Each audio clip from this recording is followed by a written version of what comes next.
Hi, I'm Sam Farrar, Vice President of Black Hills Institute and co-owner. The building we're standing in front of here is the Black Hills Institute of Geological Research, and I work here as a paleontologist. The Black Hills Institute is famous for creating dinosaurs that are seen in museums all around the world. And a good example of that here is a bronze Triceratops skull that we have right in front of our museum. So I guess you want to see what I do as a paleontologist every day. So follow me. Here at Black Hills Institute, we have a huge mineralogical and paleontological collection, including dinosaurs famous like T-Rex and mammals, fossils from around the world. Something cool right here I'd like to show everybody. This is something that it's not a dinosaur, but it is one of the nicest Smilodon skeletons ever discovered. And a Smilodon is one of the large saber-toothed cats that had sabers that were like 6 inches long. Huge skulls, size of a lion. And this is a nearly complete skeleton.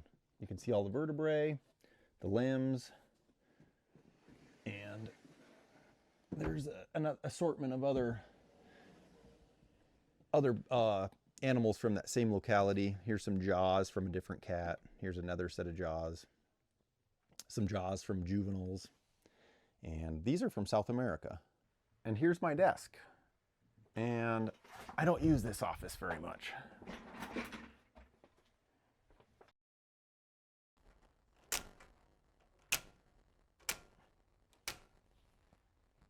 As you can imagine, dinosaurs take up a lot of space. This is our warehouse, and this is where we take fossils that come from the field for storage until we actually bring them to the lab and work on them. And I'll walk you down this hallway. It's organized by dinosaur type or locality.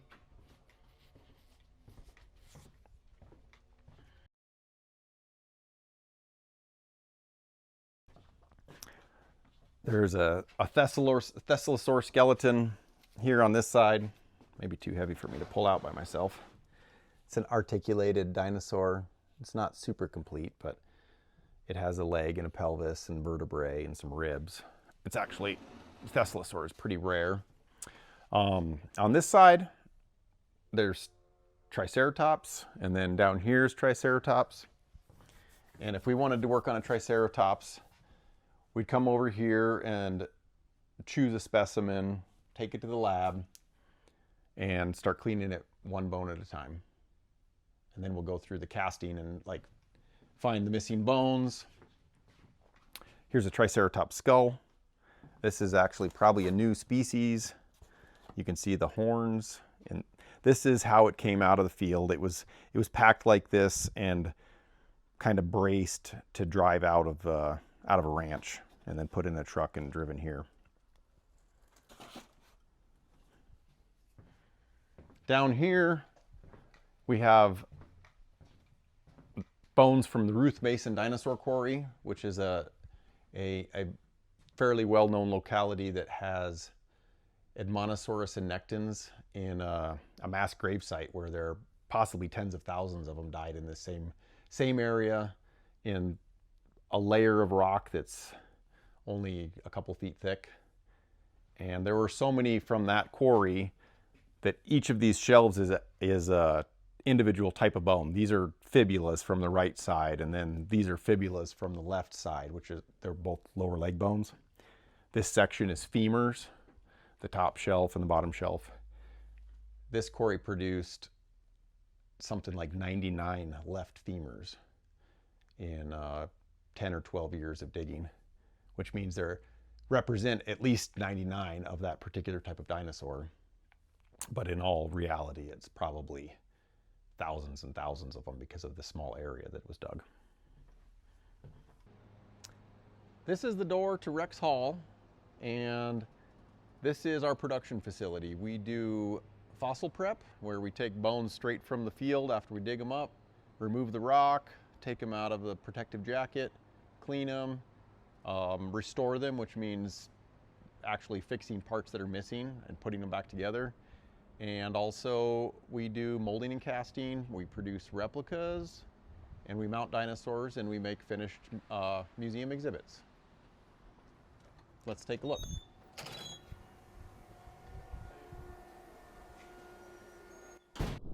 Well, we've missed the very first step of fossil preparation right here, but this is initial prep that's happened right after it came out of the field. We brought it into the lab. The plaster jacket's been cut down, and at first glance, it's kind of hard to see what you're looking at, but this is actually the left eye of a Triceratops. This is the nose horn, and right here is the brow horn from the right side of the skull.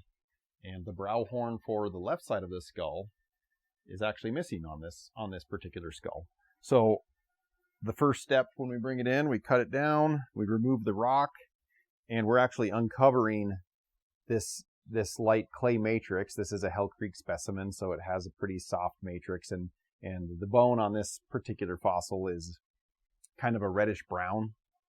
But we'll clean off the bulk of it with knives and some small air tools.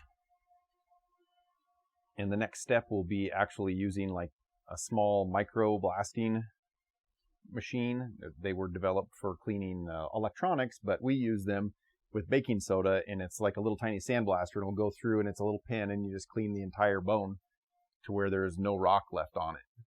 This is the air braid box, and to clean these, this is kind of the last step of removing matrix, where there are many other processes beyond this to finish it for a museum exhibit, but we clean the last little bit of rock off the bone, and it's baking soda in a little micro blaster. And this is a pretty soft matrix, but there's hard places. And you can see the bone's actually like a nice dark brown, and then there's some sandier matrix on it, and then there's actually some dark gray matrix that's a little harder. And we do this on every bone. Every square inch gets cleaned completely. There are places on it that have a little bit more rock in the cracks that take a little longer time to clean out. And as we do this, we glue it, make sure that we're not going to lose little chips of bone. But as you can see, it can make some of the fossil prep look really easy. The whole process, it's pretty tedious, but this is kind of a satisfying step because you get to see the actual bone. Here in the prep lab, we remove rock and repair the fossil, basically remove the rock and fix it. And for example, this here Triceratops rib that goes to a skull over here, it's broken, and most fossils are, but you know, you put it back on, we'll add some glue, and you test fit it first. Here's our glue, we use super glue, and look at that, it fits perfectly. Voila. Part of production in making exhibits for museums is creating replicas. And in this case, this is a 3D printer, which is something kind of new to paleontology, but we're actually printing a scaled down version of a new Ankylosaurus skull. Here's something that was 3D printed. This is actually a scaled version of an adult Triceratops foot. We're here on the casting floor, and we're surrounded by molds of different dinosaurs and other fossils. And here's an example of a raw cast from Stan. This is actually his left lower dinery. So this is the outside, the left side of his lower jaw. And it comes out of a mold, and it has some flaws like this right here. And so we'll have some staff clean that off and fix any flaws. And we have, you know, multiple steps where we have a quality control to keep our final product to be, it's scientific, it's actually something that could be researched. And you can see here, this it's the wrong color, so that's why we're going to go to the paint room and look at some painted products. So not only do we work on original fossils, we also produce cast replicas of scientifically important dinosaurs and other animals. This is a cast replica of the upper part of a T-Rex skull, and this specimen is Stan the T-Rex, which is scientifically significant and also a pretty famous dinosaur. Let's not trip on this tail from a different dinosaur here, but look at something special about Stan. This is actually a bite mark from another T-Rex. And it appears that most T-Rexes have injuries on their face and skull from other T-Rexes biting them. This one, he literally got bit in the neck and the back of the skull and has significant healed injuries both on the skull and the neck. And he survived this, but you know, in the end, maybe this dinosaur wasn't eaten by a T-Rex, but many T-Rexes are eaten by other T-Rex. In this step of production, we have assembled a cast replica of an Acrocanthosaurus, and this right here is actually the neck. It's upside down. It has the vertebrae for the whole neck. The skull goes on here, upside down. These are the cervical ribs, which are neck ribs. And you can see in the background the rest of the vertebral column for the dorsal series into the tail and legs. We're here in the paint room where we finish up the complete restoration of a dinosaur, or in this case, a cast replica of another Stan product. And you can see right here, there's some scratches that need touched up, and I'm gonna touch it up. Just kidding, this is my nice shirt. I'm not doing painting today. And here's the finished product. This is a Stan the T-Rex skeleton. And that's what I do in a day. Thanks for joining us.